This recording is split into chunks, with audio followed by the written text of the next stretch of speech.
అయినటువంటి చంద్రబాబు నాయుడు, పవన్ కళ్యాణ్, బీజేపీ వీళ్ళ సారథ్యంలో ప్రజల మోసగించబడ్డ రోజు, ప్రజలకు అబద్ధాల హామీలు ఇచ్చి అధికారంలోకి వచ్చిన రోజు.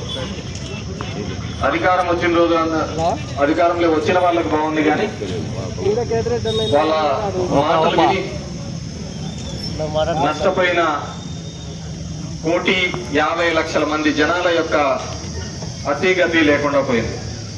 వీడియోలు తెచ్చింటే సరిపోదా మన బాబు గారు చెప్పిన హామీలన్నీ.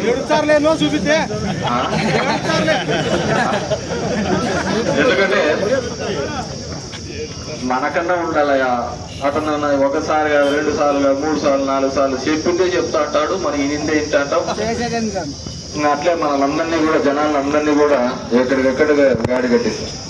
రైతులందరికీ తెలుసు, ఇక్కడున్న రైతులందరికీ కూడా చంద్రబాబు వచ్చేసారి నాశనం అయిపోతామని చెప్పి అందరికీ తెలుసు. అందరూ అంటారు ఈడు వచ్చినాడు, ఇతను వచ్చినాడు, మొత్తం నాశనం అయిపోతామని. మళ్ళీ ఎలక్షన్లు వచ్చారు వల్ల మళ్ళీ గుర్తిపోతాం. అందరికీ జనాలందరికీ తెలుసు, ఇతను వచ్చాంటే కరువు ఉంటా అంటారు, ఇతను వచ్చాంటే ఎత్తిపోతాము, జనాల దగ్గర డబ్బులు ఉండవు, ఏమీ ఉండవు, అన్ని ఉంటారు, అతనే దోచేస్తున్నాడు అని చెప్పి మళ్ళీ ఎండాల్సి వచ్చేకల్లా ఎలక్షన్లు వచ్చేకల్లా తప్పు. కాబట్టి అతనికి అలవాటు అయిపోయింది, మనకు అలవాటు అయిపోయింది. మళ్ళీ 5 ఏళ్ల తర్వాత ఇదే తిప్పలు తప్పటాలి.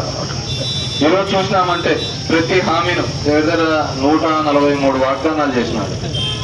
143 వాగ్దానాలు చేసి దాంట్లో కరెంటు బిల్లు పెంచుతున్నారు, నేను వస్తానే పెంచను అన్నాడు. అప్పటికి ఇప్పటికి చూస్తే ఏ విధంగా మీకే పెరిగినాయో తెలుస్తాను.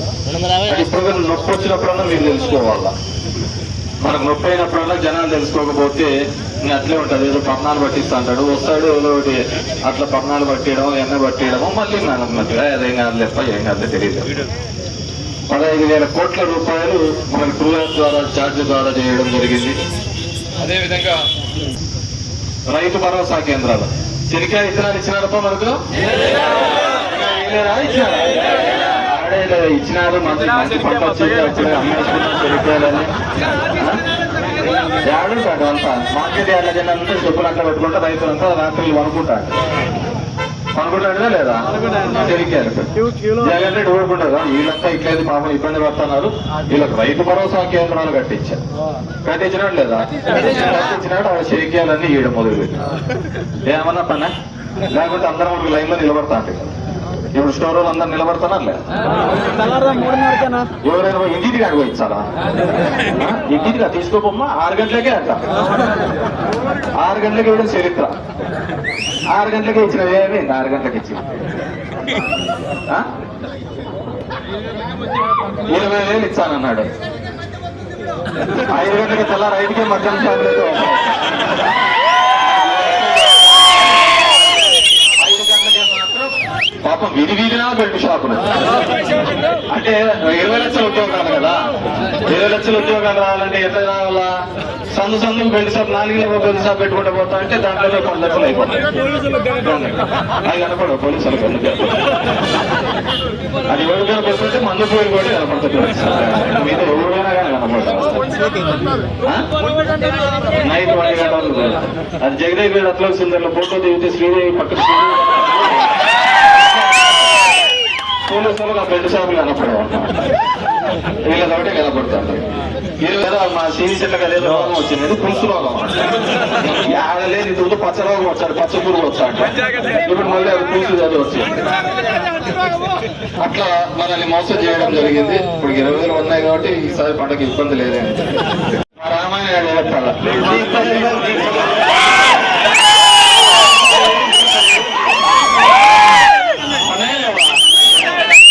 మన మరణాలు అందరూ సంతోషంగా ఉన్నారు కదా. ఒక్కరు అంత హ్యాపీసా మంత్రి హ్యాపీసు వచ్చా అట్లా వచ్చా నీ పదవి అందరూ హ్యాపీసు ఎట్టున్నారో లేకపోయినా మా నాయకులందరినీ పక్కన పెట్టి మిమ్మల్ని ముక్కు పెట్టుకుంటే వాడేదో రావాలని పూతరేకులు ఇచ్చారు, మీరంతా గొప్ప చేప చుట్టేస్తే ఏముంటాయి అయిపోలా చెప్పు. అదే 5,000 ప్రతి నెల ఇచ్చుకుంటా వాలంటీర్లకు సేవ చేయడానికి ఇస్తే నెక్స్ట్ పని చేస్తామంటే చాలు కంపెత్తేరమేనా? ఇంతమంది లీడర్లందరినీ పక్కన పెట్టి మీకు చేసినాడు, అవునా కదా? వీళ్ళందరూ జరగకూడదు, నాయకులందరినీ పక్కన పెట్టి మిమ్మల్ని చేయొచ్చే, మీకు 10,000 నెలల చేపలు చూపించే ఇంక ఎవరికంటే ఉంటుంది. సో 15,000 అందరికీ పని. నీకెంత మంది పిల్లలు? నీకు 30,000 ఇద్దరు కూడా తమ్ముడు మిమ్మల్ని కొనుక్కుంటాను, బంగారం వేరు పెరుగుతాను. ఇంకోటి ఆడబిడ్డలని 18 సంవత్సరాల నుంచి 59 సంవత్సరాల మధ్య ఉన్న మహిళలకంతా 1,500 అంటే సంవత్సరానికి 18,000 ఇస్తామని చెప్పి చెప్పడం జరిగింది. పడిందా 18,000 అందరికీ?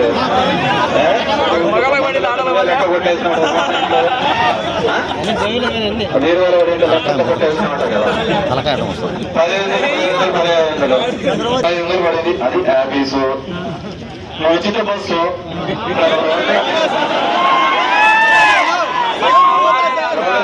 అడిగినారంటే బాగుంటుంది చెప్తాను.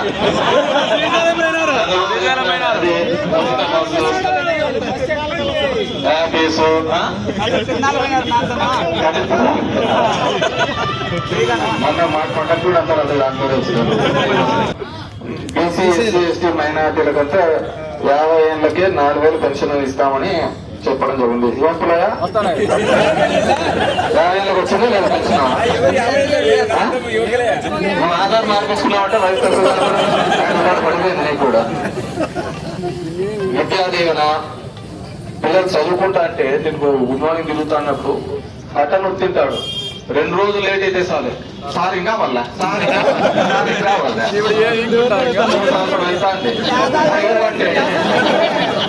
అడిగేవాడు లేడు, ఇదేవాడు లేడు, ఇచ్చేవాడు అసలుకి లేడు. అంటే నాకు అర్థం ఏంటంటే అడుగుతా అంటే మన తిరుగుతా అంటే అడిగేవాడు ఎక్కువ, అడిగేవాళ్ళు అంటే చేసేవాడు ఎక్కువ అన్నమాట. ఇప్పుడు వినేవాడు లేకపోతే ఇంక అడిగేది లేదు, చేసేది లేదు కదా. కానీ వినేవాడు కూడా లేడు.